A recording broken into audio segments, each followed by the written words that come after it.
નજર કરીએ બનાસકાંઠા જિલ્લાના વાતાવરણમાં પલટો આવ્યો। વહેલી સવારે વાદળછાયા વાતાવરણ વચ્ચે વરસાદ શરૂ થયો। ડીસા, પાલનપુર, દાંતીવાડા વિસ્તારમાં વરસાદ થયો। ધાનેરા અને કાંકરેજમાં પણ વરસાદી માહોલ છવાયો છે। બાજરી અને મગફળીના પાકને નુકસાનની ભીતિ સેવાઈ રહી છે। ખેડૂતોના મોઢામાં આવેલો કોળિયો છીનવાય તેવી સ્થિતિ જોવા મળી રહી છે। પાક નિષ્ફળ જવાની ભીતિથી ખેડૂતોની ચિંતા સતત વધી રહી છે।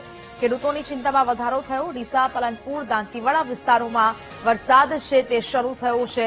ધાનેરા અને કાંકરેજમાં પણ વરસાદી માહોલ જોવા મળ્યો। બનાસકાંઠા જિલ્લામાં અચાનક જ વાતાવરણમાં પલટો આવ્યો। વાદળછાયું વાતાવરણ અને વહેલી સવારે જ વરસાદ શરૂ થયો છે। ખેડૂતોના મોઢામાં આવેલો કોળિયો છીનવાય તેવી સ્થિતિ હાલ જોવા મળી રહી છે। સંવાદદાતા ચેતન ફોનલાઈન પર જોડાયા છે। ચેતન, બનાસકાંઠા જિલ્લાના વાતાવરણમાં પલટો આવીને વરસાદ આવ્યો છે, શું સ્થિતિ હાલ?